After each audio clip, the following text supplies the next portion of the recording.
isifiso sami chishuwo changu ukuthi ngibe lilunga laleli bandla leli. ngechokuti ndibe nengo yekereke iyo. Igama lami lihlale libhaliwe.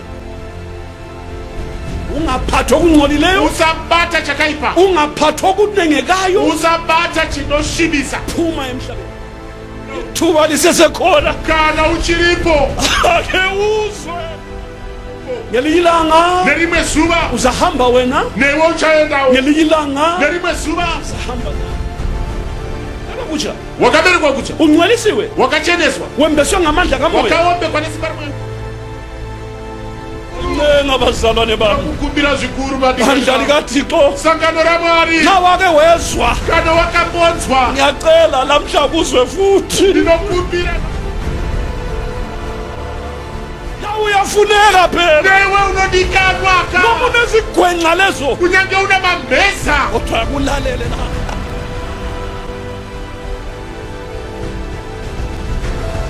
ate wethu anzansi yangu uncenga, ndinokukumbira jaha lakithi, jayara kwetu uncenga, ndinokukumbira ntombi yakithi, iwe mwanasikana wamwedu uncenga, ndinokunyengetedza gogo gogo, uncenga, ndinokunyengetedza khulu khulu, ngiyakuncenga kunyengetedza ngomsaka mlimi nenyasha dzamwa.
Sesibuthene izihlobo zami ukuba sizwe ilizwi likaThixo kodwa ke singakaqhubekeli phambili asikhothamsene amakhanda sicimeze sizwe umthandazo. Thixo kaAbrahama, Thixo kaIsaka noJakobe, siza kuwe Baba ekuseni siphambi kobuso bakho Msindisi. Silethe Baba impilo yethu, silethe inhliziyo yethu. Nanzi Baba inhliziyo ezibhekele ilizwi lakho Nkosi yami.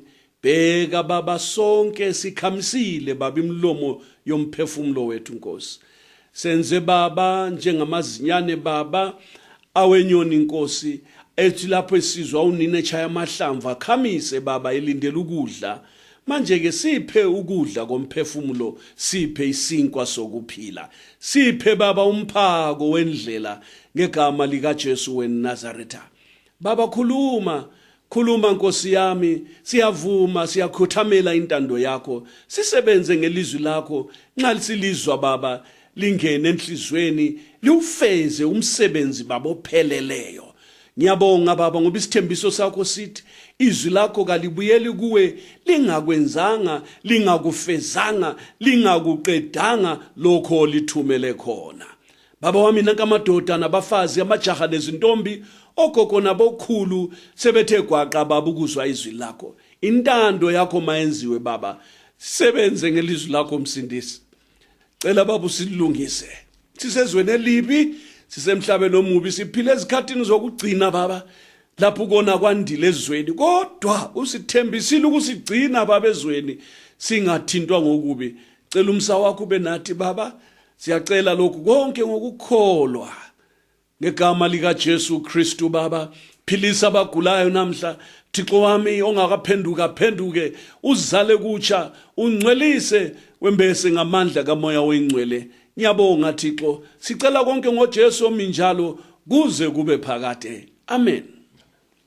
Siyabonga sihlobo ezithandekayo ukuhlangana ngesikhathi selizwi lenkosi. Tinotenda amazinodikanwa kusangana mangwana nanu nezpa nguva yeshoko ramwari. Sisemalangeni amangalisayo. Tiri pamazuva anoshamisa. Ngezikhathi lezi nenguva idzo dzino uJesu wayehamba esevukile kwabafileyo, ehamba ekhuluma eshumayela izindaba zombuso wezulu. Jesu wakanga achifamba amuka kubakafa, achifamba achiparidza nyaya dzoushe hwaMwari eziveza lapha nalaphana kumakholwa ayebuthene nganhliziyonye, achizviratidza apo nepapo kuvatendi vakange vakaungana. Akukhumbule injabulo sihlobo sami, bheka ukuthokoza kwabo bembona umsindisi owabethelwa emthini ngolwesihlanu, wehliswa wembelwa waze wavuka ngosuku lwesithathu njengoba wayeshilo. Imbocherechedza uone mufaro wakanga uripo nenguva iyoyo vachiona muponisi iye Jesu wakanga aroverwa pamuchinjikwa amuka kuvakafa. Imboona kuti vakanga vaino mufaro wakadini panguva iyoyo. Sokungathi ngiyambona uJosefa weArimathea esethokoza ukuthi indoda ingcwabayo ivukile kwabafileyo. Ndoita sendinomuona Josefa weArimathea pamurume wakanga aviga aisa mubwiro bwake amuona amuka kuvakafa. Ukhumbule lo Nikodima umfundi wenkosi ngasese, nangiyana uNikodima sevela laye bakithi sesizwe indaba zokuthi indoda leyana bayethule esiphambanweni uJesu weNazaretha uvukile kwabafileyo. Ucherechedze ugoona na Nikodimo uya akanga ari mudzidzi washe pakawanda. Muone achiuya achinzwa kuti murume uya wakaturura pamuchinjikwa akavigwa mubwiro wamuka kuvakafa. Lamadoda ajabula uJesu ehamba ephila ngemva kokuvuka kwakhe. Ava varume vakafara vachiona Jesu amuka achifamba mushure mokumuka kwake. Kwajabula Johane, kukafara vana Johane. Kwajabula oSusana, kukafara vana Suze. Kwajabula oThomas, kukafara na Thomas. bebona inkosi lapha nalapha, vachiona Ishe apa nepapa. zihlobo zami inkosi iyasithanda. Hama dzangu Ishe vanotida. Yikho nathi ngesikhumbuzo sePhasika lokho sikhuluma ngendaba zezulu. ndokusaka nesuwo nechirangaridzo chepasika tichiri kungotaura nhau dzedenga. Sizayikhuluma size sidlule indaba yombuso wezulu. Tichaitaura kupfuura kusvikira tapfuura nhau youshe hwedenga. Kumnandi ukuzwa ukuthi uJesu wafa wavuka kwabafileyo, ukhona uyaphila.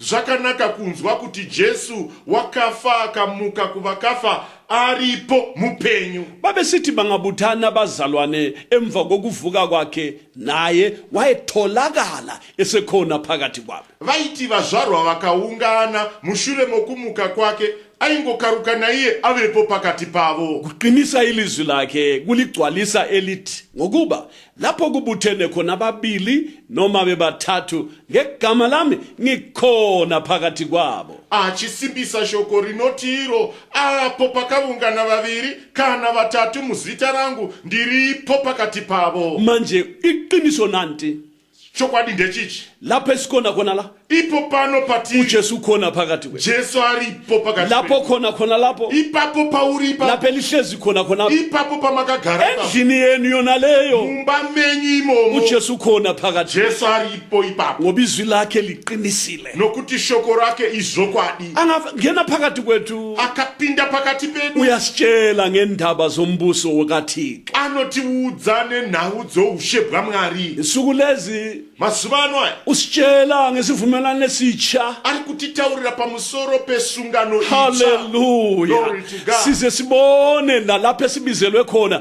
thina besivumelwano esitsha. kusvikira tichiona apo patakadaidzirwa isu vesungano itsva. Asibizelwa ngeKhenani lalapha emhlabeni. Hatina kudaidzirwa kuKenani repano panyika. Kodwa sibizelwe entabeni kaThixo, emzini kaThixo philayo. Asi takadaidzirwa kugomo raMwari, kumusha waMwari mupenyu. Asambeni ke bazalwane. Handeike vadikani, Siyafuneka ekhaya. tinodikanwa kumusha. uAbrahama kwakumele ayefike eKhenani. Abrahama waifanira kunosvika kuKenani. Wahamba wafika. Akafamba akanosvika. AbaIsraeli kwakumele baphume eGibhite bayefika eKhenani. VaIsraeri vaifanira kubuda muIgipita vanosvika kuKenani. Bahamba baphuma bachaphula ndlela ubomvu bahamba baze bayangena. Vakabuda vakayambuka gungwa dzvuku vakafamba vakanosvika. Manje lathi nesu abaIsraeli ngokukholwa, vaIsraeri nokutenda ngokuzalwa kutsha, nokuberekwa kutsva ngokukholwa uJesu weNazaretha, nokutenda kuna Jesu weNazareta. sizelwe nathi endlini kaIsraeli. Hallelujah. Nesuwo takaberekwa muimba yaIsraeri. Sesingabantwana bakaIsraeli. Tave vaIsraeri. Yes, inzalo kaAbrahama.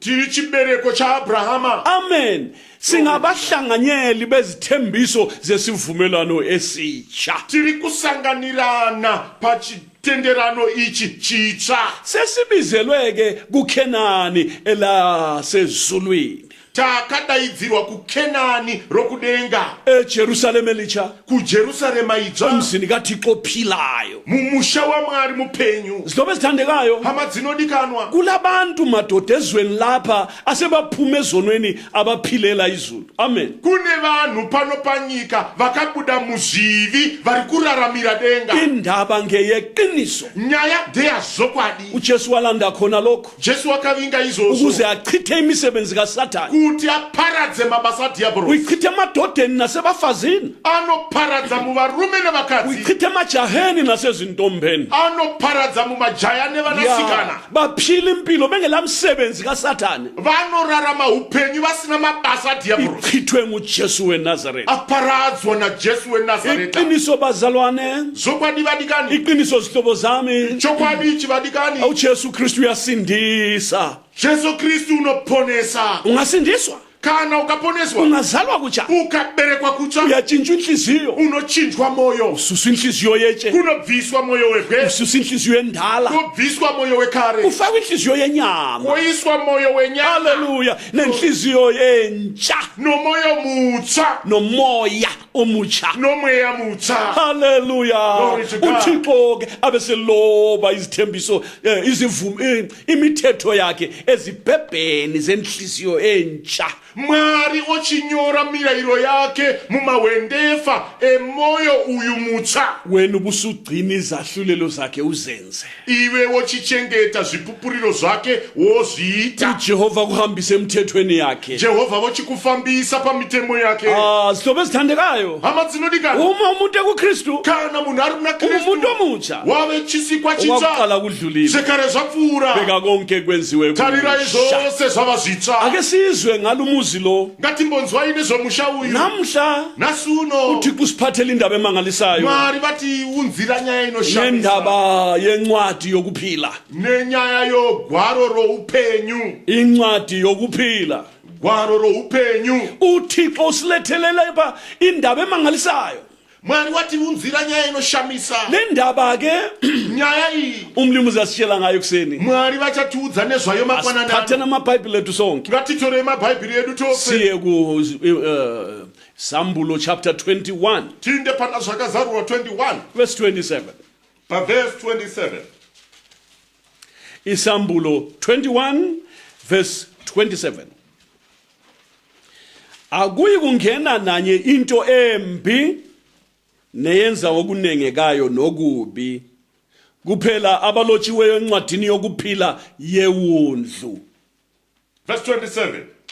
Mukati maro amungatongopindi chinhu chinosvibisa kana chinonyangadza kana chine nhema, asi avo bedzi vakanyorwa mubhuku youpenyu yegwayana. kukhulunywa lapha ngeJerusalem elitsha Kuri kutaurwa pamusoro peJerusarema idzva elehla livela ezulwini rakaburuka richibva kudenga kuthixo khonale, kuna Mwari ikoko. wawulungiswe njengomakoti ehlobele indoda yakhe. Rakanga rakagadzirwa semwenga akashongera murume wake. uJohane ewubona lumuzi Johana achiona uyu musha wathi yena, akati iye, bheka uthente kathixo ukhona kubantu, akati tarirai tabernakel yaMwari iri Hallelujah. mukati mevanhu. uyakuhlala nabo, Achagara navo babe ngabantu bakhe, vave vanhu vake. yena abe uthixo wabo. Iye uchava Mwari wavo. Glory to God. Amen. lumuzi lo Uyu musha uyu umuzi kathixo musha waMwari. lapho esibizelwe khona Ndiko kwatakadaidzirwa Jerusalem elingcwele, kuJerusarema dzvene, entabeni Ziyoni. kugomo Zioni. lezi ndawo sihlobo Idzi nzvimbo hama azikho lapha emhlabeni. hadzipo pano panyika. kugeography zelizwe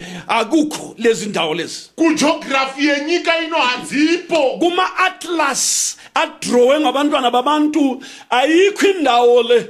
Kuma atlas akadrowa nevana vevanhu haipo nzvimbo iyi. lindawo le Iyi nzvimbo iyi. lumuzi lo Uyu musha uyu. intaba le Gomo iri ayikho emhlabeni lapha. haripo panyika Glory pana. to God. Amen. intaba le Gomo iri isemzini kathixo. iri mumusha waMwari. umuzi lo Musha uyu iJerusalem elingcwele iJerusarema dzvene usemhlabeni omutsha mumunyika itsva ezulwini elitsha mudenga itsva kuhlala khona ukulunga. munogara kururama maviri. Hallelujah, hallelujah. kuhlala ukulunga. Munogara kururama. uJehova usilungisele okumangalisayo madoda. Jehovha wakatigadzirira zvinoshamisa varume. indlebe kayikuzwanga Nzeve haina kuzvinzwa nelihlo kalikubonanga neziso harina kuzviona. lokhu Thixo akulungisele abamthandayo. Izvo Mwari zvaakagadzirira vanomuda. Sihlobo sami, Hama yangu asambe siyefika manje. hande tinosvika. bambelela Batirira gijima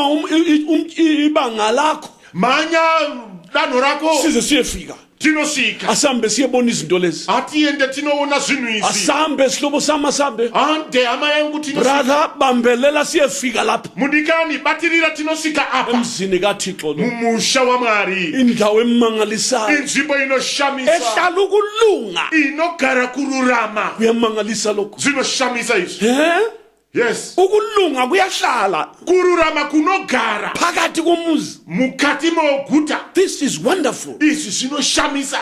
kuyamangalisa zvinoshamisa izvi emadrobheni awamadolobho alapha emhlabeni mumaguta epano panyika kuhlala abantwana babantu munogara vana vevanhu lemisebenzi emibi nemabasa akaipa kulama night club phakathi mune ma-night club mukati kulamabhawa khona lapha mune mabhawa mukati uyabona kulama football pitch khona lapha munenge mune magrawundi ebhora imomo kulendawo zokwenza isono mune nzvimbo dzokuitira zvitema lezoni zihlala khona lapha nevatadzi vanogara imomo kodwa emzini kaThixo asi mumusha wamwari kuhlala ukulunga kunogara kururama ubizelwe lapho ke sithandwa sami wakadaidzirwa ipapo lalela ngutshele mkhonzi terera ndikuudze iwe mushumiri ekhaya likababa mumusha wamwari kukhona izindlu eziningi kunipo nzvimbo zhinji dzokugara uma kwakungenjalo dai kusaiva kudaro uthi umsindisi anoti iye muponesi ngabe nganitshela ndingadai ndakakubudzai wasesithi uJesu akachitiye jesu ngiyakulilungisela indawo ndiri kuenda kunokugadzirira inzvimbo uma sengililungisela indawo kana ndakugadzirira inzvimbo ngizabuya ngibuye ndichauya zvakare kwamuri ngizonithatha ndikugamuchirei ukuze libe khona lapho engikhona ndikugamuchirei kwandiri kuti apo pandiri nemi mugovapovo uyesu umsindisi ari kuvuya muponesi ensukwini lezi esiphila kizo lezi kumazuva ano atiri kurarama kwari sesisedize too much lokuza kwenkosi kwazo kuuya kwaishe vedu jesu uJesu uyeza jesu anouya uyeza ngamafu ari kuuya nemakore amehlo onke aza kumbona meso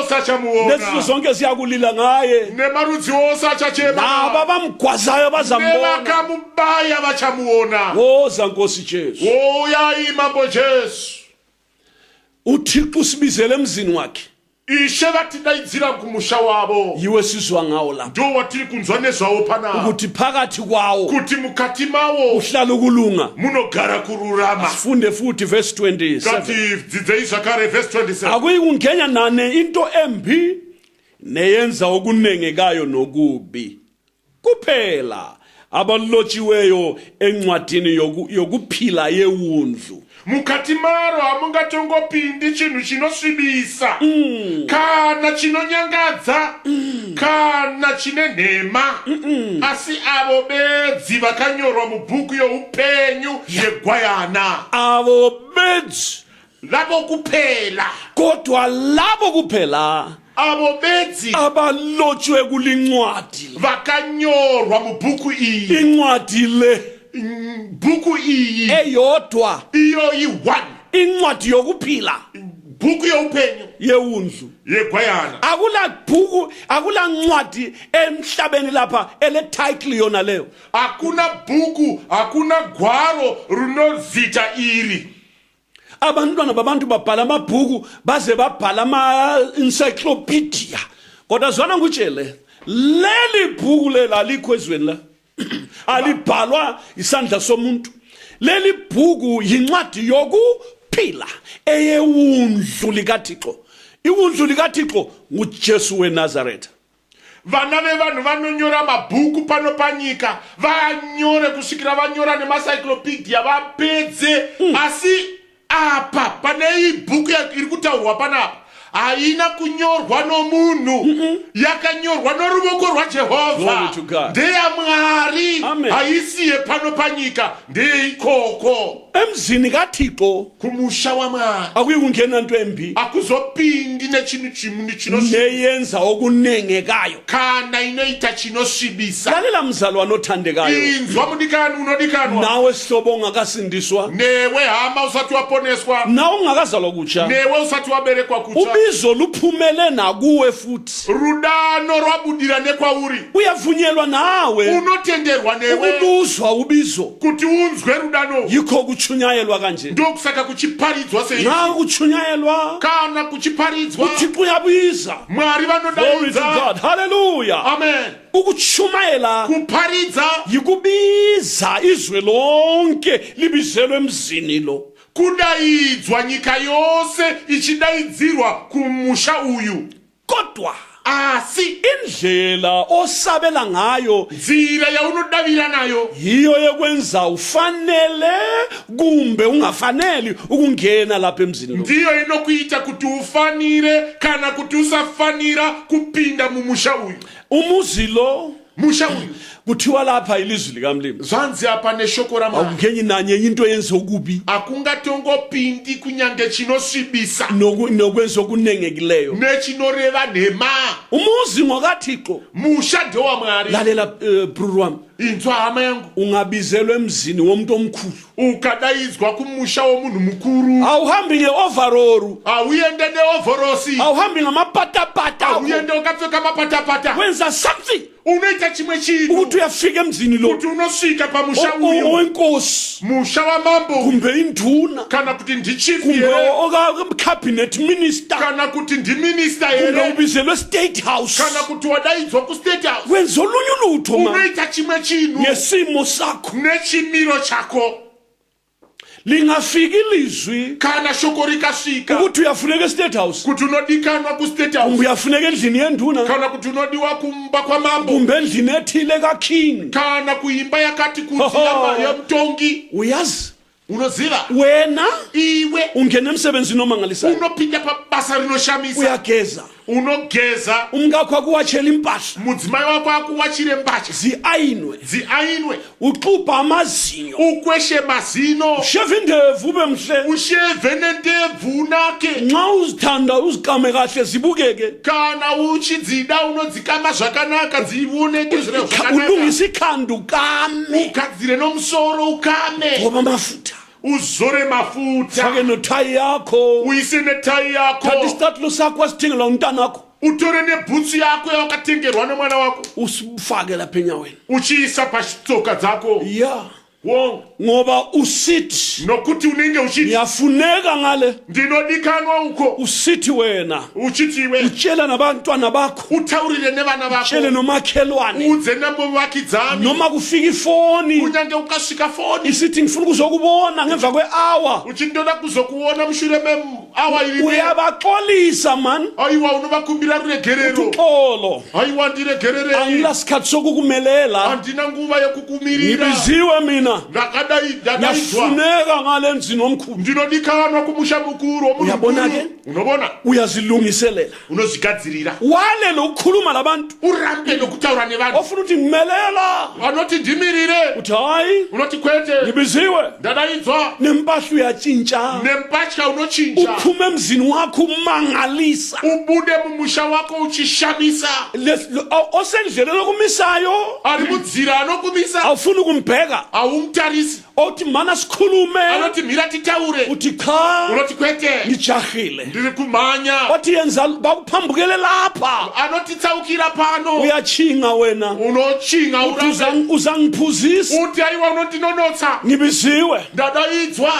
isihlobo sakho Hama yako uhlangana lasendleleni ukasangana nayo munzira sithi awuzwe ati imbonzwa pano ngizumbiko wokuthi nokuthi ndanzwa shoko rokuti nerokuti, wena uzathi iwe uchati lalela ndoda terera zwana bruru inzwa mama, lalela cousin inzwa mama, ungangibambeleli usandinonotsa ngijahile khathesi ndiri kumhanya yesu, sayale ndichapoenda uko ngibiziwe ndadaidzwa. uyabona Unoona obiziweyo adaidzwa thatha amanyathelo anotora dano aqondanela lapha abizwa khona anonangana nekwadaidzwa, izinto ezifuna ukumbamba unosiya zvinoda kumubatsiri, ajonge phambili amhanyire mberi, ufuna ukuyafika anoda kunosvika ngesikhathi nenguva efanele akafanira, umuzi wona lowana akafanira musha iwoyo butairo nale ndoda embizileyo naiyeyo murume amudaidza, ufuna ukufika lesimo esamukelekayo anoda kusvika nechimiro chakanaka. igama lenkosi malibongwe Wonke lalela ngikutshele terera rikuti sibizelwe emzini kamlimi tadaidzirwa kumusha wamwari, akhona amalungiselelo akhona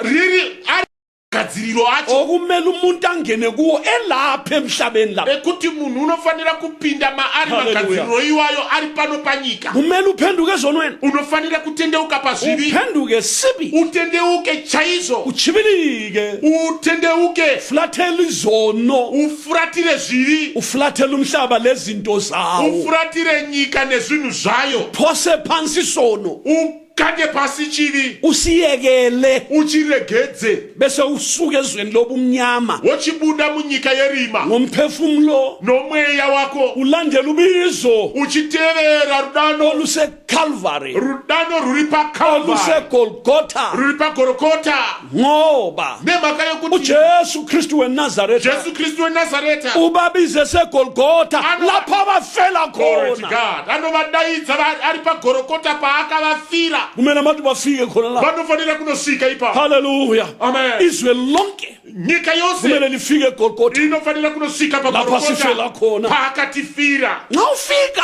kana uchisvika izono uzitshiyilele zvivi wasiya uphumele lawe ngaphandle kwesango wabuda newe kunze haleluya kwesiwo haleluya Glory to God. uzahlangana nomusa kamli uchasangana nenyasha izono dzamwari zakho zvivi zithethelele zvako zvinokanganwirwa khonapho ke ipapo ngaleso sikhathi nenguva iyo izono zithethelelwa zvivi nguJesu zvichikanganwirwa najesu igama lakho liyalotshwa encwadini zita yokuphila rako yewundlu rinonyorwa mubhuku youpenyu yegwayana haleluya Amen. susibake legama elingekho emhlabeni wochiva nezita risipo panyika elingekho encwadini zalapha emhlabeni risipo pamabhuku epano panyika selilotshwa-ke encwadini yokuphila yewundlu rochinyorwa mubhuku youpenyu yegwayana susuqhubela phambili wochipfuurira mberi ungcweliswe inhliziyo wocheneswa moyo sitshunwe impande yesono kodzurwa mudzi wechitema haleluya Amen. wenziwe ube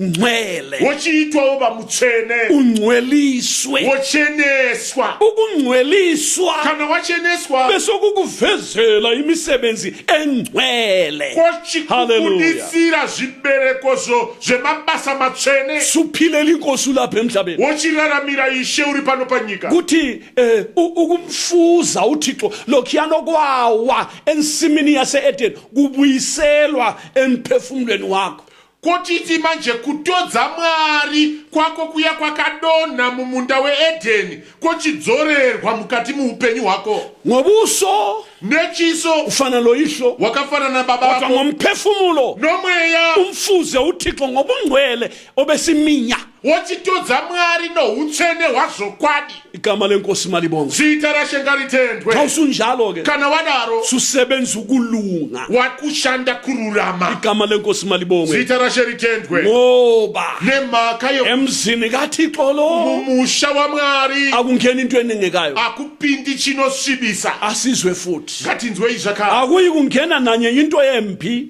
neyenza okunengekayo nokubi kuphela abalotshiweyo encwadini yokuphila yewundlu mukati maro hamungatongopindi chinhu chinosvibisa kana chinonyangadza kana chine nhema asi avo bedzi vakanyorwa mubhuku youpenyu yegwayana akungeni okungcolileyo hakupindi chinosvibisa akungeni okwenziwa okubi hakupindi chine nhema yikho abantu kumele basindiswe ndokusaka vanhu vachifanira kuponeswa ukuze basuke ebubini kuti vabude muipi yikho kumele bangcweliswe ndokusaka vachifanirwa kucheneswa ukuze kukhitshwe impande yesono kuti kubviswe mudzi wechitema umuntu aphilele uThixo ke lapha munhu emhlabeni. achiraramira mwari adlulele phambili futhi apfuurire mberi embeswe ngamandla kamoya oyingcwele aombekwe nesimba romweya mutsvene abesephilela uThixo lapha ezweni ochiraramira mwari ari pano panyika ebalekela isono esinzwenga njengoJobe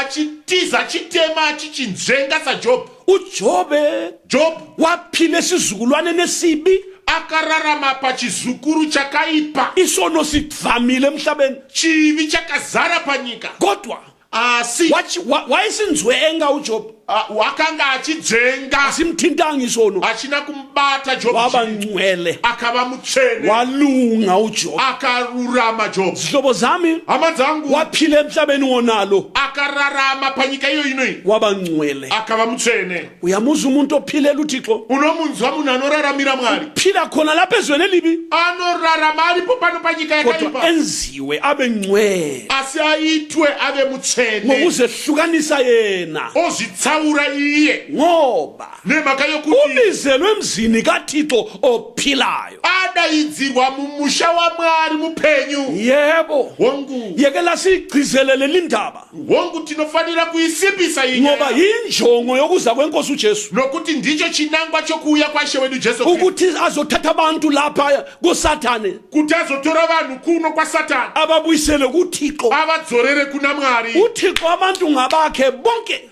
vanhu ndevamwari vose kodwa asi bathunjiwe nguSathane vakapambwa naSatani uJesu ke ingonyama yomdeni kaJuda Satani Jesu ndiye shumba yekwaJuda nguye kobuye lapha wazohlenga izizwe ndiye akauya pano kuzodzikinura marudzi thenga abantu ngokufa kwakhe esiphambanweni echitha igazi akatenga vanhu nokufa kwake pamuchinjikwa achideura ropa ukuze ngokwenza njalo azizuzele abantu glory to God nokuita izvozvo azviwanire vanhu abazaphila impilo engcwele lapha emhlabeni vachazorarama upenyu hutsvene pano panyika uyabona sithandwa sami unoona mdikani wangu umsebenzi lo basa iri wenziwa nguJesu rakaitwa naJesu esenzela ukuthi abantu bafinyelele ebukhosini bukaThixo achiitira kuti vanhu vasvikirire paumambo hwaMwari efuna ukuthi abantu abangcwelise achiitira kuti vanhu avachenese wafa ngaphandle kwesango akafa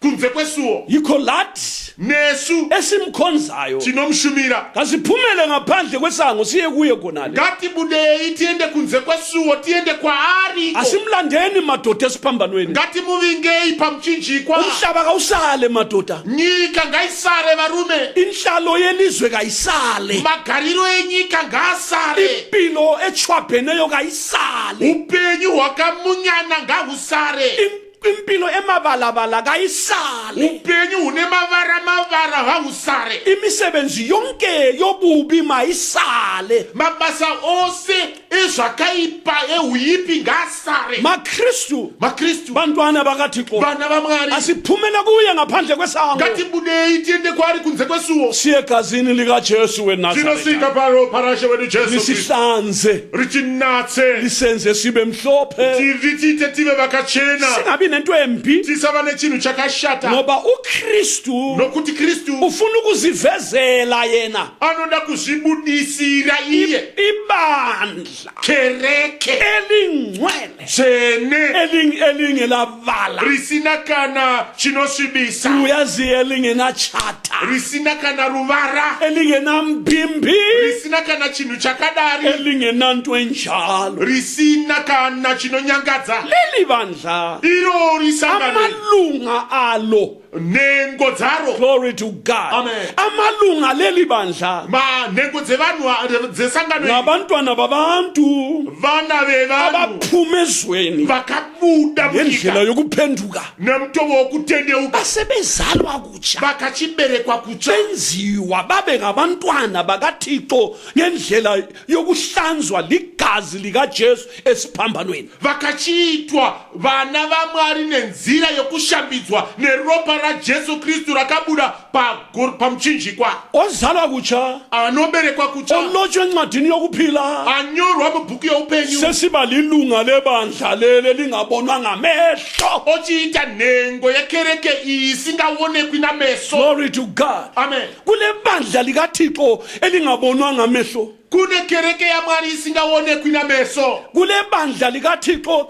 elingajoyinwa ngetikiti kune kereke yaMwari isingajoyinwi netikiti alijoyinwa ngombhabhathizo harijoyinwi nokuombekwa mvura lelo bandla kalijoyinwa iroro sangano harijoyinwe kodwa asi mawufuna ukuba lilunga laleli bandla kana uchida kuva nhengo yerisangano kumele uphenduke unofanira kutendeuka uzalwe kutsha uberekwe kutsha ungcweliswe ucheneswe wembeswe ngamandla kamoya ongcwele uombekwe nesimba romoya mtsvene uphilele uThixo impilo engcwele uraramire Mwari upenyu hutsvene ngoba uKristu nokuti Kristu naye ukuzazivezele lona kuti iye adzamarara zvibuditsire iro libandla lobukhosi riri sangano roumambo elingcwele tsvene elingelacala risina kana mhosva elingelabala risina kana ruvara wazinikela wakazvipira yes Yes. waphuma ezulwini Akabuda kudenga wabuya emhlabeni la akauya panyika elenjongo ane chinangwa yokuzivezela. Hallelujah. chokuzvibudisira. Glory to God.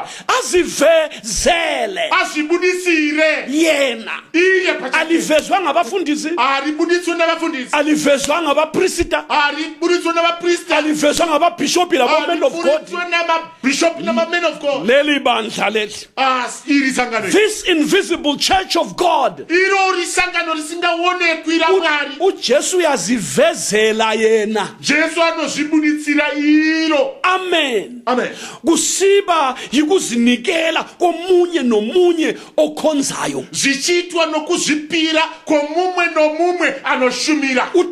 uJesu azivezele lona. Jesu obva Hallelujah. azvibuditsira iro. Hallelujah. Amen. Unamandla okuzivezela lona. Hallelujah. Unesimba rokuzvibuditsira iro. Leli bandla leli, Iro sangano iri. yilo leli bandla Ndiro sangano iri. omagama alo alotshiwe encwadini yokuphila. Ndiro sangano rine vanhu vane mazita akanyorwa mubhuku youpenyu.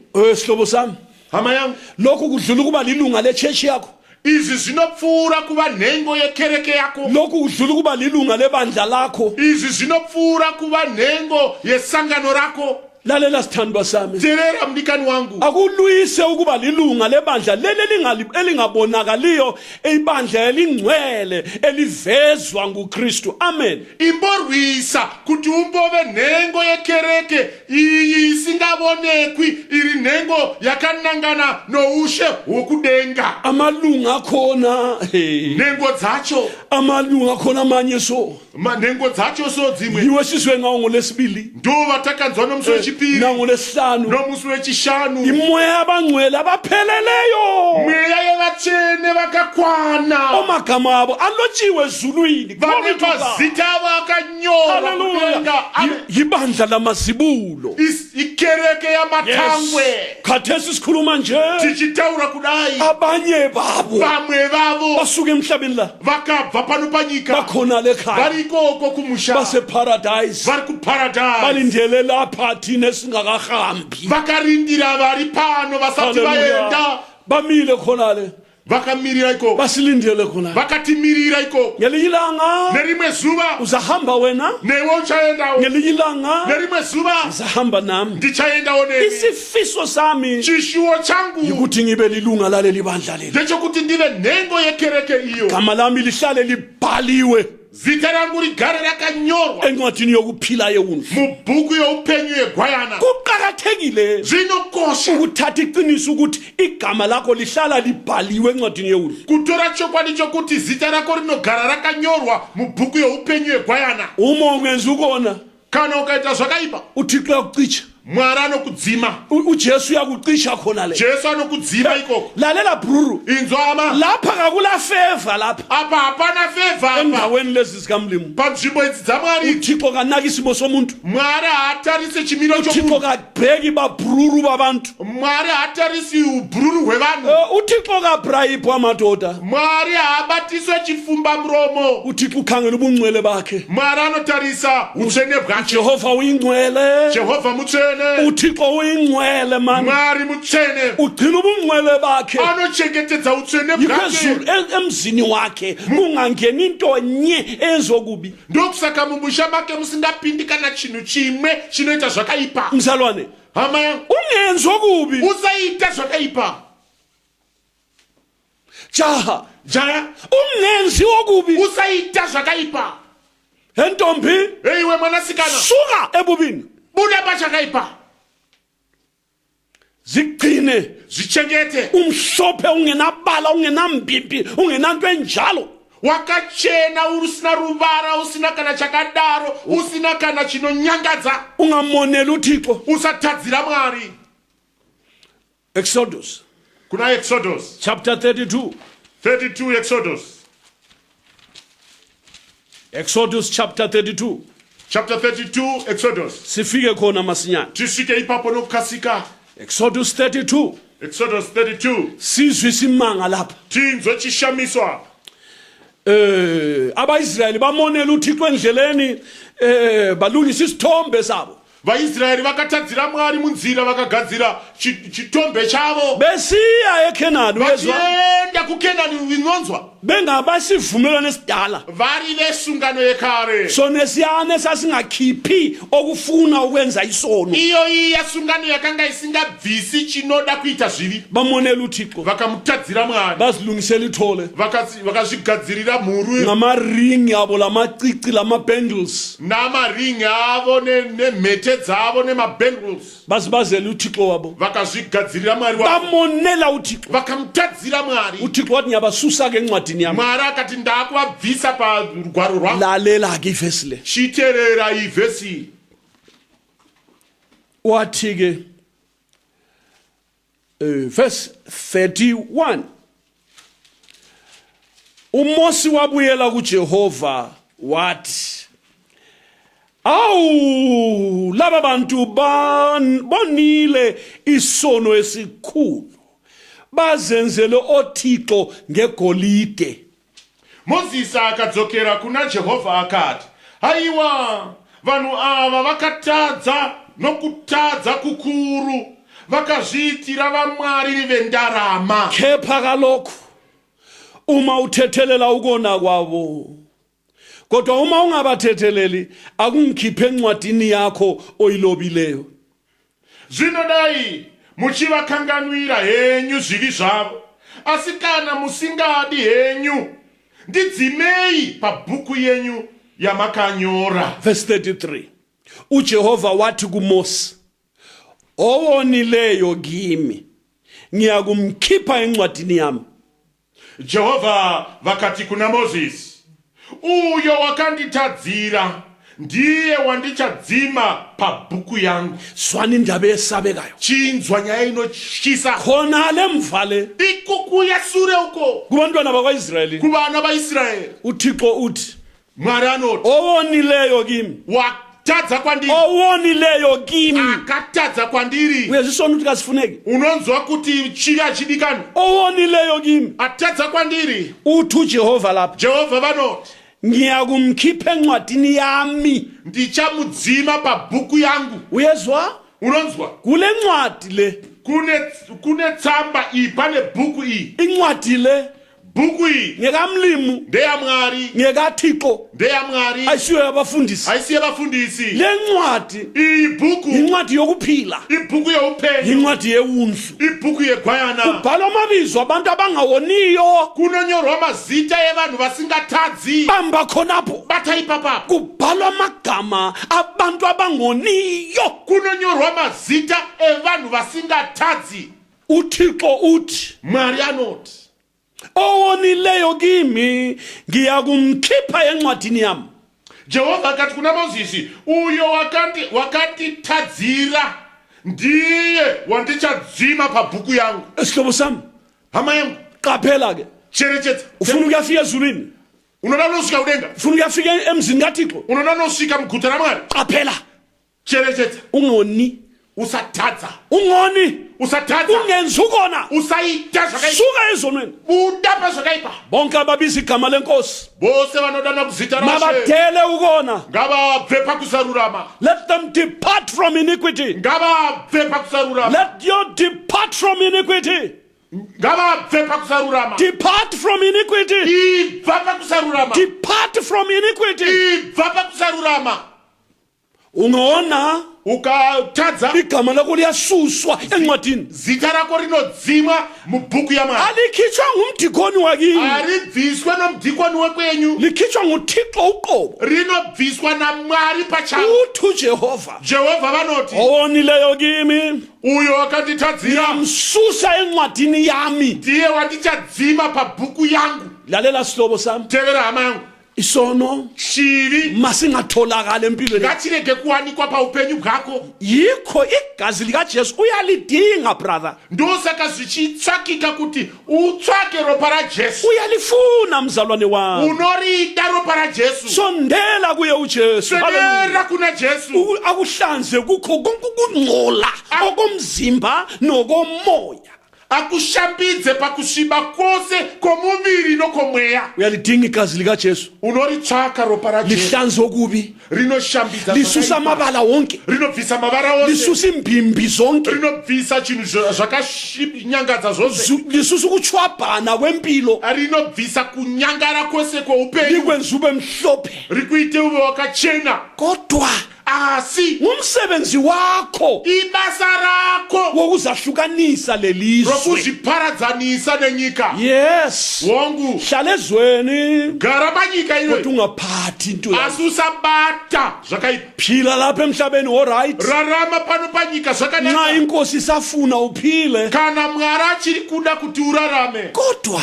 Asi awusiye wezwe hausi wenyika njengoJesu ongasiyo wezwe. saJesu asiri wenyika. Ungaphathwa okungcolileyo, Usabata chakaipa, ungaphathwa okunengekayo. usabata chinosvibisa. Phuma emhlabeni, Buda munyika, suka esonweni, bva pachivi, Wongu yehlukana nabenzokubi. paradzana nevanoita zvakaipa. Nxa kungumfowenu hlukana naye, Kana ari mukoma wako paradzana nxa naye, kununyoko hlukana naye. kana vari amai paradzana navo. Ungahlanganyeli nabantu abenzokubi. Usasanganirana nevanhu vanoita zvakaipa. Phila impilo ekhethekileyo. Rarama upenyu hwakatsauka.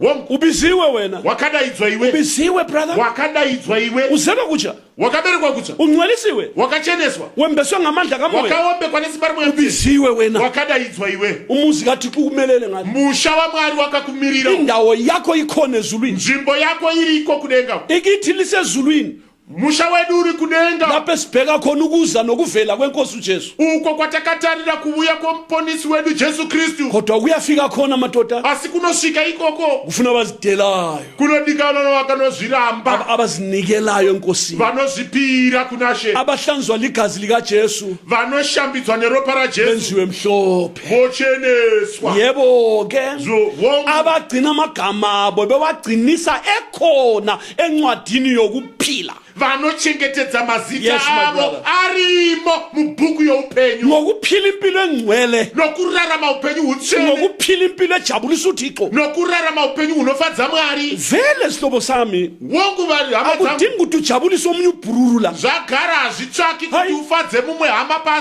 panyika. Injongo yakho Chinangwa chako mayibe yokujabulisa uThixo ngachive chokufadza Mwari ebusuku nasemini. masikati nousiku. Zwana baba wami, Inzwa ama, lalela jaha lakithi, inzwa jahare kwenu. uThixo Mwari ubhekela ukuthi umjabulise ngempilo yakho, akatarisira kuti umfadze noupenyu hwako, uzinikele kuye wena uzvipire kwaari iwe ngendlela epheleleyo, nomutovo wakaperera, ukuze ungoni.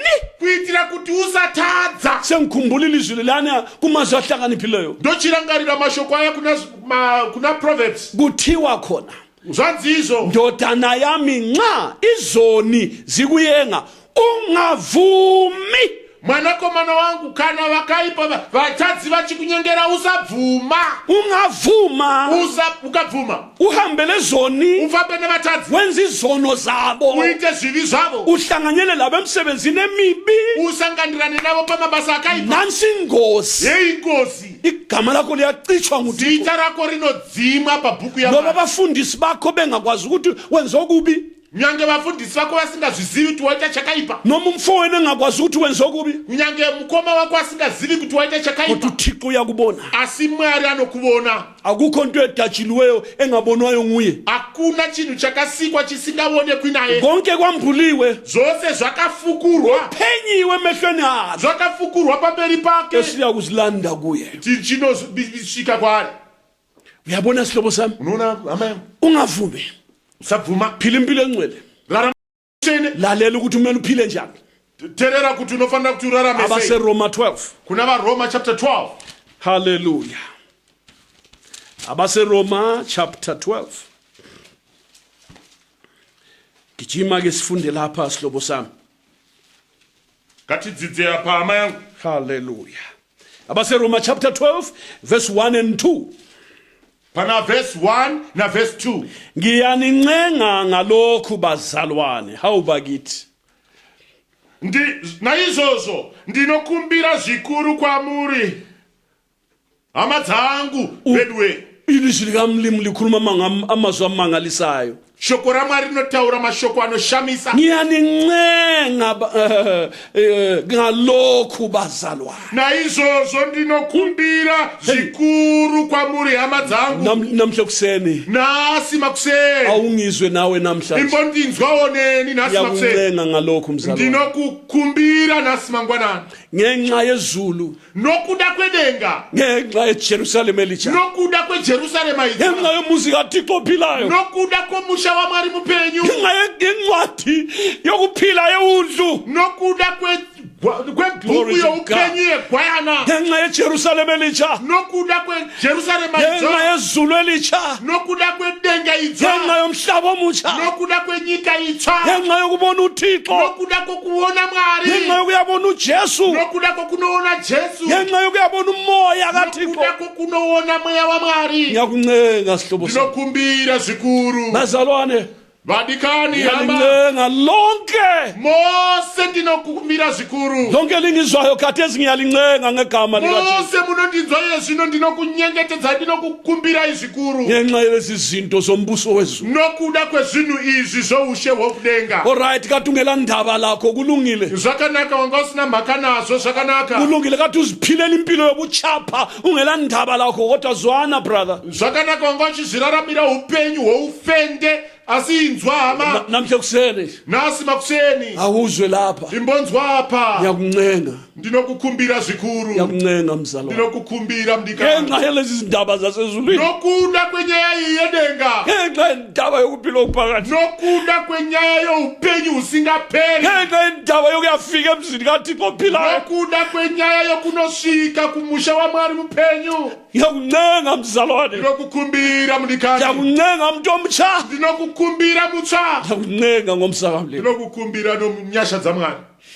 Akuthobeke namhla kuseni. Imbozvininipisa nasi kuseni, Zwana amazwi la, imbonzwaya mashoko, zwana ukuncenga lokhu, imbonzwa kunyengetedza uku, zwana imbonzwa kukumbira uku, ithuba lisesekhona. kana uchiripo, Ake uzwe, imbonzwawo, akunikela inhliziyo yakho lawo. imboyisawo moyo wako ipapa. Ngiyakuncenga, Ndinokukumbira zvikuru, ngiyakuncenga, ndinokunyengetedza, ndinokukumbira ngoba zvikuru. tungela ndaba ngempilo yakho, kodwa ngiyakuncenga namhla kuseni. Kunyange wanga usina mhaka noupenyu hwako, asi nhasi mangwanani ndinokukumbira, ndinokunyengetedza. Noma tusenza umathanda ngesiKristu sakho, kodwa namhla kuseni ngiyakuncenga. Nyange wanga uchiita madiro nechikristu chako, asi nhasi mangwanani ndinokukumbira, ndinokunyengetedza. Ngoba tuphila impilo, nxa uphakathi kwabazalwane uphile inye, nxa uwedwa uphile inye, kodwa namhla kuseni wena onjalo ngiyakuncenga mzalwane. Nyange wanga uchirarama upenyu hwokuti kana uri mukati mevazvarwa uri kurarama humwe upenyu, kana wave wega waakurarama humwe upenyu, nhasi mangwanani ndinokunyengetedza. Ngenxa yalezi ndaba lezi zobungcwele, Nokuda kwenyaya idzi dzoutsvene, ngenxa yendaba zokufika ezulwini, Glory to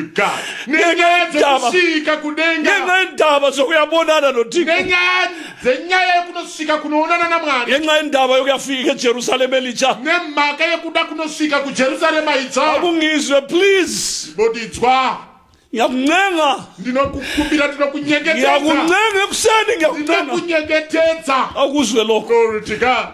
akuzwe lokho Imbonzwawo izvi okutshiwo ngumoya kamlimi. zvinotaurwa nomweya wamwari. La uyafuneka phela, Newe unodikanwa ka, noma unezigwenxa lezo, kunyange una mamheza, kodwa akulalele lapha. asi imbonzwa izvi Ngiyakuncenga, ndinokunyengetedza. lalela ukuncenga kukamoya kamlimi. Teerera kunyengetedza kwomweya wamwari. Lalela uThixo uyakuthanda mani. Teerera mwari anokuda. Uthando lona lolo lukuncengayo, Rudo ruri kukunyengetedza. umusa kamlimi wona lo, Nyasha dzamwari Hallelujah. dziri kunyengetedza. umusa kaThixo Musa wamwari udonsela kusindisweni, ari kukudhonzera kukuponeswa. umusa kaJehova Musa wamwari udonsele kuphileni okuphakathi, Glory to God. Ari kukudhonzera kuupenyu usingaperi. umusa kaThixo Musa wamwari udonsele eJerusalem elitsha, ari kukudhonzera kujerusarema itsva, emzini kaThixo ophilayo. kumusha wamwari mupenyu. Yikho ngikuncenga nawe ungakasindiswa, Ndosaka chikunyengetedza newe usati ngiyakuncenga, waponeswa. ndinokunyengetedza ngoba ungenandaba kunyange wanga sina kodwa mhaka namhle kuseni asina simakuseni woba le ndaba iva nechokuita nemhaka ngiyakuncenga ndinokukumbira zvikuru ngenxa yendaba zezulu nekuda kwenyaya dzedenga ngiyakuncenga ndinokunyengetedza ngiyakuncenga ndinokukumbira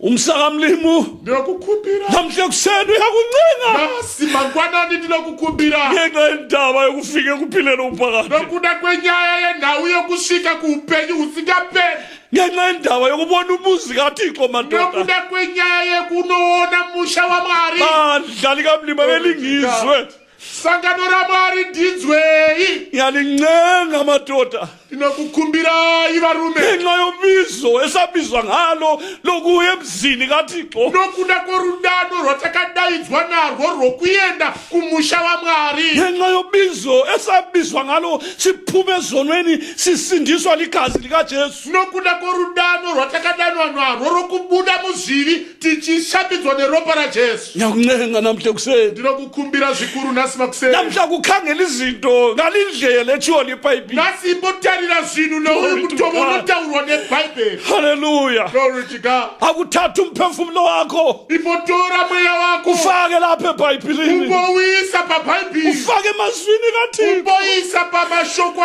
glory aMwari to God haleluya ngenxa yombuso kaThixo nokuda kweushe hwaMwari ngenxa yendaba zasezulwini nokuda kwenhau dzenyaya dzokudenga ngiyakuncenga sihlobo sami nokukumbira hama yangu uzwile mntwana wanzwa here mwana ngiyakuncenga ekuseni nokunyengetedza uzwile mama wanzwa here mama uzwile bhuti here bhuti ngiyakuncenga nokunyengetedza ngiyakuncenga ngomsakamlimi nokunyengetedza nenyasha dzaMwari akuzwe ukubiza kwasezulwini imbonzwa kudaidza kwokudenga mzalwane mudikani umlimi uyakufuna Mwari anokuda umlimi uyakufuna Mwari anokuda yikwesunduza abashumayeli ndokusaka chisunda vaparidzi yikwelungisa izinkonzo ndokusaka chigadzira shumiro kushunyayela ilizwi ngesikhathi esifaneleyo nesingafanelanga kuchiparidzwa shoko nenguva yakafanira neisakafanira ngoba uThixo uyakuncenga kuti Mwari anokunyengetedza uyakufuna uJehova Mwari anokuda ukuba nawufinyelele kuti usvikirire manje umlimi ukuncengeka ukuthi wenze lokho okulotshiweyo la Mwari ari kukunyengetedza kuti uite zvakanyorwa ngenxa yezulu nokuda kwedenga ngenxa yempilo yakho nokuda kweupenyu hwako lalela sihlobo sami tererama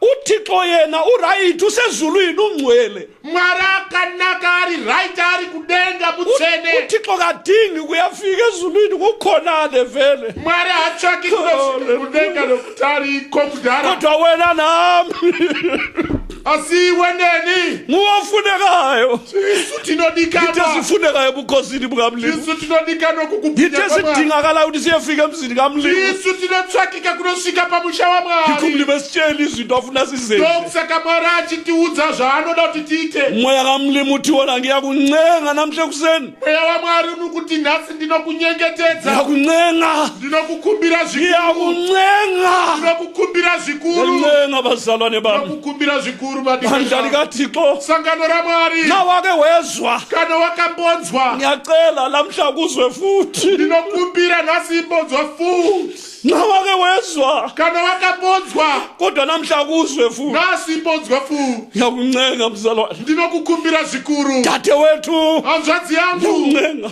ndinokukumbira jaha lakithi jaya rekwedu ngiyakuncenga ndinokukumbira ntombi yakithi iwe mwanasikana wakwedu Ngiyakuncenga. ndinokunyengetedza gogo gogo ngiyakuncenga ndinokunyengetedza khulu kulu ngiyakuncenga kunyengetedza ngomsaka mlimi nenyasha dzaMwari lalela umlimi ukuthi uthini terera Mwari kuti vari kuti kudini ukuze wena kuti wena obiziweyo wena iwe wena wakadaizwa ofuneka ezulwini iwe unodikanwa kudenga uzuyafika unosvika umlimi ufuna lokho Mwari anoda izvi ngiyanincenga ngalokhu bazalwane ngesihawu sikaThixo glory to God ukuba ninikele imizimba yenu ibe ngumnikelo ophilileyo glory to God oyingcwele okholekileyo kuThixo haleluya okuyinkonzo yenu yokuqonda ningalingisizi ilizwe maKristu niphendukezelwe ngokwenziwa ize ibe ntsha inhliziyo yenu bantwana bakaBlimu zwanini amazwi kaThixo ukuze nibonisise okuyintando kaThixo enhle ethandekayo epheleleyo. Haleluya. Naizvozvo ndinokumbira zvikuru kwamuri hama dzangu netsitsi dzaMwari kuti muise miviri yenyu chive chibayiro chipenyu chitsvene chinofadza Mwari, ndiko kunamata kwenyu kwomwoyo. Musainzaniswa nenyika vadikani. Inzwai mutauro uyu vadikani. Musainzaniswa nenyika, asi mushandurwe murangariro wenyu uchivandudzwa, imi kereke yaMwari, uchivandudzwa kuti muidze muzive kuda kwaMwari kwakanaka kunofadza kwakakwana. Ukuthi ungene iZulu kuti upinde denga umlimi ufuna uba yilokho. Mwari anoda kuti uve izvi. Unikele umzimba wakho wona lo. Upire moyo muviri wako iwoyo. Wona lo mzimba lo. Iwoyo muviri iwoyo. Owake wabhema wona lo. Iwoyo muviri wakapoputa iwoyo. Wona lo mzimba wako wafeba wona. Iwoyo muviri wakapofeba. Umzimba lo kwabhema igwayi. Iwoyo muviri wakapoputa fotya. Kodwa ngenxa yozalo lutsha asinokuda kokuberekwa kutsha usuphila impilo engcwele. Wochirarama upenyu utsvene. Uthi umlimi Mwari anoti wena onkhonzayo iyewe unondishumira nikela umzimba wakho, isa muviri wako ube ngumnikelo ophilileyo oyingcwele. chine chibayiro chipenyu chitsvene chinofadza Mwari, okholekileyo kuThixo, chakakwana chinofadza Mwari, okuyinkonzo yenu yokuqonda, ndiko kunamata kwenyu kwomwoyo. abe sesithi umlimi maKristu, Mwari ochiti maKristu, as you yield your heart and give it to the Lord, sezva munopira moyo yenyu kuna Mwari, as you present your body a holy and living sacrifice, pamunoisa miviri yenyu sechibayiro chipenyu chitsvene, as you lay your all at the altar of the Lord of Jesus Christ, pamunovadzarika zvenyu zvose paaritari yaMwari. That altar of sacrifice requires your body to be laid there as a perfect sacrifice. Ipo paya paaritari panotsvakwa miviri yenyu kuti iye ipapo chive chibayiro chaMwari chipenyu chitsvene. That is why God is saying to you this morning, ndokusaka Mwari achiti kwauri nhasi mangwanani, be ye not conformed to this world. musainzaniswe nenyika. Ngamanye amazwi, namamwe mashoko, ungalingisi ilizwe, musainzaniswa nenyika, ungafanani lelizwe. musafanana nenyika. Ngabe khuluma inkulumo yezwe, kana vachitaura mutauro wena wenyika, ungakhuluma inkulumo yezwe. iwe usataura mutauro wenyika. Ungalingisela ukugqoka kwakhona, usatevedzera kupfeka kwacho, ungalingisela ukuhamba kwakhona, usatevedzera kufamba kwacho, ungalungisela impilo yakho, usatevedzera upenyu hwacho, ungalilingisi lelizwe. usafananidze nenyika ino. Uzwile mntakamlimu, wazvinzwa mwana waMwari? uzwile sikhambisa sezulu, wadzwa here mufambi wenyika? ungalilingisi ilizwe. usafanana nenyika. Niphendukezelwe ngokwenziwa ize ibe entsha inhliziyo yenu. Amen. mushandurwe murangariro wenyu Ukuze nibonisise okuyintando kaThixo enhle ethandekayo epheleleyo. kuti muidze muzive kuda kwaMwari kwakakwana kunofadza kwakanaka kunofadza kwakakwana. uThixo Mwari ngamazwi la sihlobo namashoko aya ufuna wena anoda iwe omkhonzayo unomshumira ufinyelele usikirire ekubonisiseni okuyintando kaThixo pakuonesesa chiri kuda kwaMwari enhle chakanaka ethandekayo chinodikanwa epheleleyo. chakakwana. Awungeke uyibonisise aungazvioni ungazinikelanga. kana usina kuzvipira. Kumele uzinikele. unofanira kuzvipira. Awuzinikela, glory to God, kana uchizvipira uzendlale eLatin, uchizviwadza parati umlilo kaThixo ongcwelisayo moto waMwari unochenesa uchisa impilo yakho eLatin lapho, unopisa upenyu Hallelujah. hwako paatari apo. kuphele ubuwena undini hupere bese kuvela ke kochibuda subonisisa wochibona intando kaThixo kuda kwaMwari epheleleyo kwakanaka enhle kunofadza ethandekayo kwakakwana ngoba nokuti nxa ubunguwe bungakachi kana undini husina kutsha elathini lapha paatari awuhambe endleleni yezulwini awufambi panzira yedenga awungeke awungapofambi ubunguwe buza kudonsela phansi undini huchakudonzera pasi buyakususa ezweni endlini huchakubvisa panzira yedenga qaphela cherechedzi yenza lokhu ita izvi nikela umzimba wakho pira muviri ube wako ngumnikelo opheleleyo uve chibayiro chakaperera ukuze kufe wena intando yakho kuti kufe iwe undini uyezwa sihlobo sami unonzwa iri amengu khona lokhu nxa ukwenza lokhu kana uchizviita izvozvo usifa intando yakho kuchifa kuda kwako umzimba wakho uchiswa ngumlilo ongcwelisayo the sanctifying fire of the Lord muviri wako uchitsva nomoto uyu unochenesa wamwari as you burn on that altar kana uchitsva paatari glory to paya God, as you burn there paunenge uchitsva ipapapo having presented your whole body iwe wazviisa muviri wako wose a living sacrifice wazviisa chipiriso a chipenyu holy sacrifice chitsvene as you yield totally to the will of God. paunongozviisa kukuda kwamwari Yes, my brother, yes ndikati there is a price to be paid.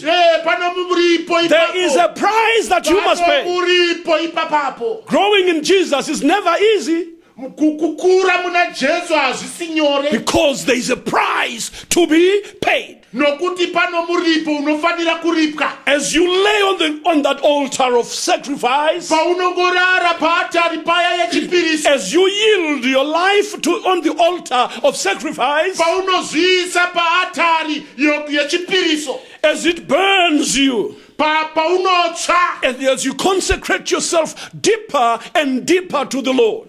paunotsungirira uchishingairira uchidzamisa Yes, my pazvinhu brother. zvamwari In your daily exercise of sacrifice, pamazuva upenyu hwako pamazuva ose upenyu hwako as you live your life there constantly on the altar, paunoisa upenyu hwako ipo paya paatari you will be constantly dying in your own nature as new foundations are laid in your life. paunenge wakaiswa ipapapo unenge uchifa paupenyu hwenyama unoyu paunenge Hallelujah. uchienda pamberi pamwari Until the beauty of Jesus is seen in you. kusvikira unaku Glory hwajesu to God. huchionekwa pauri Hallelujah. amen Yes, my brother, yes Jesus himself jesu pachake must be seen in your life. anofanira kuonekwa mukati meupenyu But it hwako takes sacrifice. izvozvo zvinotora kuzvipira It takes determination. zvinotora kuzvimisira It takes total consecration. zvinotora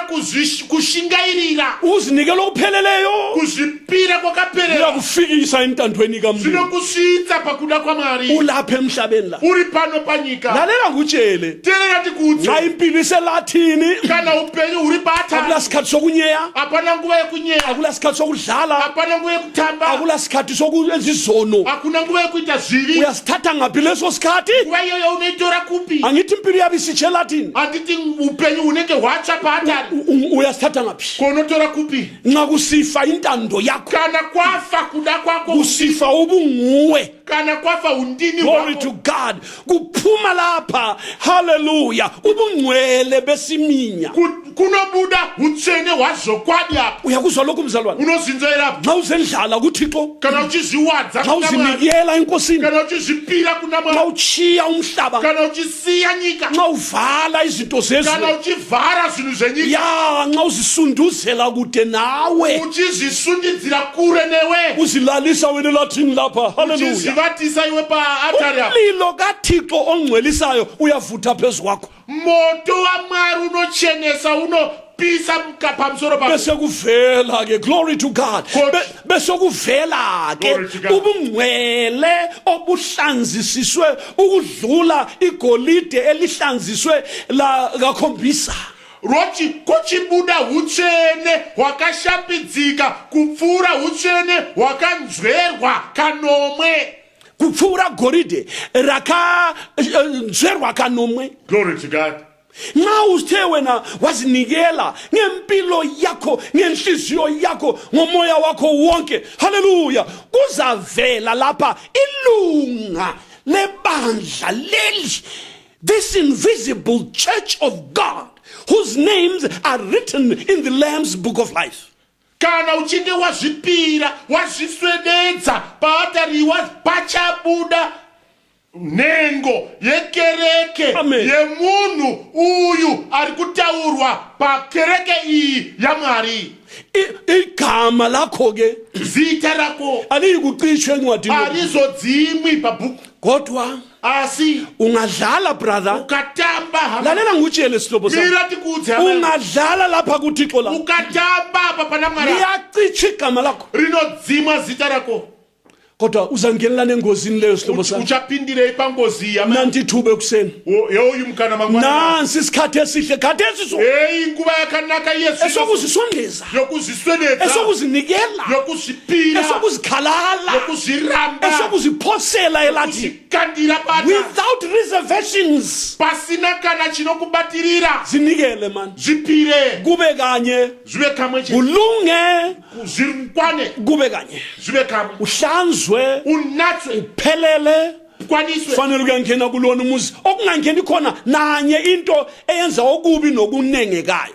Ufanire kunopinda kumusha iwo uya, usingapindi kunangena chinhu chimwe chinosvibisa nechinonyangadza. Namhla kuseni Nasi mangwanani, thatha iqiniso ke tora chokwadi, ukuthi inkonzo yenale kuti shumire yene, leli thuba lona leli iwona mkana uno, awulidlulisi. awupfuri, kwete, Lobu khona lapho, kunyanga uri papa, noma uwedwa kunyanga uri wega, uJesu khona lapho, Jesu aripo ipa, lobu uwedwa kunyanga uri wega, uThixo uzakusebenzela endlini yakho Mwari achakushandira mumba mako, khonapho ipapa, esitulweni sona leso, pacheya yako yoyo, endaweni naleyo hlezi kuyona. pawakagara Hey ipa, mama, ngisho khonapho onabe khona, so khonapho umlimi uzakusebenza khonapho. ipapo mama pamakatandavara, Mwari achakushanda imuri ipa, Nikela inhliziyo yakho kathesi, ipira imoyo wenyu ipapa, jaha, nikela inhliziyo yakho. iwe jaya ipa moyo wako Nansi ipa. isikhathi Yeyi nguba iyi, ngenxa yomsaka mlimi, nokuda kwenyasha dzako, ungakhohlwa usakangamo, ukuthi namhla kuti nasi umoya kamlimi uthe, mweya wa Mwari wati, ngiyalincenga bazalwane, ndinokumbira zvikuru hama dzangu, inkosi mayikubusise. Ishe ngakuropa, Ngemva komthandazo mushure memunamato, kuqake khonapho fugama ipapo, uzinikele uzipire impilo yakho, upenyu wako, imihambo yakho, mafambiro ako, uzinikele uqobo lwakho, uzipire iwe ukuze ufe wena, kusvikira iwe wafa iwe, phile intando kamlimi. kuchirarama kuda kwaMwari mauri. Sondela ke Swedera Yesu, isikhathi sakho manje, inguva yako Yesu, inhliziyo yakho ke moyo wako mayisondele egazini likaJesu, ngauswedere paropa raJesu, impilo yakho ke upenyu wako iphosele lathini, potsera paatari, intando yakho kuda kwako iphosele lathini, potsera paatari, ubunguwe undini kuphosele lathini. potsera paatari, Lizahlangana lapha nomlilo wasezulwini, uchasangana ipapa apa nomoto wendenga, uzahlangana noJesu weNazaretha, uchasangana na Jesu weNazaretha, uza kusebenza uchakushanda Jesu, ngoba nemhaka yokuti iquality yobungcwele yaziwa nguye, ndudzi woutsvene hunozikamwa naye, ngoba omele azivezele nguye ibandla. Haleluya. nokuti ndiye anofanira kuzvibudikisa sangano rake raanoda. Njeke zwana Zvinoinzwa, nguye namandla okukwenza ube ngcwele. ndiye ane simba Haleluya. rokukuita kuti uve Namhla mutsvene. kuseni Nasi makuseni, jimela kuye, manyira kwari, khala kuye, shema kwari, ncenga kuye, nyengetedza kwari, ubula kuye, ungudza uri paari, khala inyembezi, shema misodzi, umbambo ungamyekeli, mubate usamuregedza aza kubusise. kusvikira kuropafadze. Inkosi mayikubusise. Ishe ngakuropafadze. Ngemva komthandazo Mushure mamunamato, guqe sonke phansi, tipfugame tose, singene emsebenzini tipinde pabasa okusondeza enkosi. rokuzviswededza kunashi. Thixo kaAbrahama, Thixo kaIsaka noJakobe, siyakubonga Jesu, wena ofuna ukuzivezela ibandla elingcwele, ibandla lobukhosi elingenambimbi elingenanto enjalo, omagama abalotshiwe encwadini yokuphila yewundlu, abazangena emzini kaThixo ophilayo, lapho kungangeni khona baba nanye into embi neyenza okubi neyenza okunengekayo. Msindisi, hlangana nathi ekuseni sisebenze baba, nanka amadoda la, nampa abafazi laba baba, nanka amajaha la nezintombi, khangela baba, bafuna ukulunga isifiso baba ikufika emzini kaThixo ophilayo. Hlangana nathi ke Nkosi usihlanze ngegazi lakho elingcwelisayo. Igazi lakho elihlanzayo malisihlanzisise baba sibe mhlophe kuneqhwa. Davida wakhala baba uzwakala memeze embhalweni ethi ngihlanze ngayisophe ngoba ngihlanzekile, ngiqwangisise ngoba mhlophe kuneqhwa, ngenzele inhliziyo ehlanzekileyo nomoya weqiniso ezibilini zami. Kunjalo Thixo sisiye emadolweni sifuna uba nenhliziyo emhlophe baba, sifuna usihlanzisise ngeyisophe sibe mhlophe kuneqhwa. Yebo Nkosi yami siyazinikela baba ekuseni. Sibusise sonke baba uzale kutsha, ungcwelise wembese ngamandla, uphilise abagulayo. Siyabonga baba ngegama lika Jesu elimi njalo baba kuze kube phakade. Amen. Asikhulekeni. Isifiso sami chishuwo changu ukuthi ngibe lilunga laleli bandla leli. ngecho kuti ndibe nengo yekereke iyo. Gama lami lihlale libhaliwe. Ungaphathwa kungcolileyo, usabata chakaipa, ungaphathwa kunengekayo, usabata chinoshibisa. Phuma emhlabeni. Thuba lisesekhona kana uchiripo ake uzwe. Ngelilanga nelimwe zuba uzahamba wena, newe uchayendawo. ngelilanga nelimwe zuba uzahamba kutsha. wakabere kwa kutsha, Ungcwelisiwe, wakacheneswa, wembeswe ngamandla kamoya. wakaombe kwa nesibarwe. Ngabazalwane bami kukumbira zvikuru bandla likaThixo sangano ramwari nawake wezwa kana wakambonzwa, ngiyacela lamhla kuzwe futhi. ndinokumbira Nawe uyafuneka phela, newe unodikanwa ka ngoba unezigwenxa lezo kunyange unamameza kodwa kulalele la.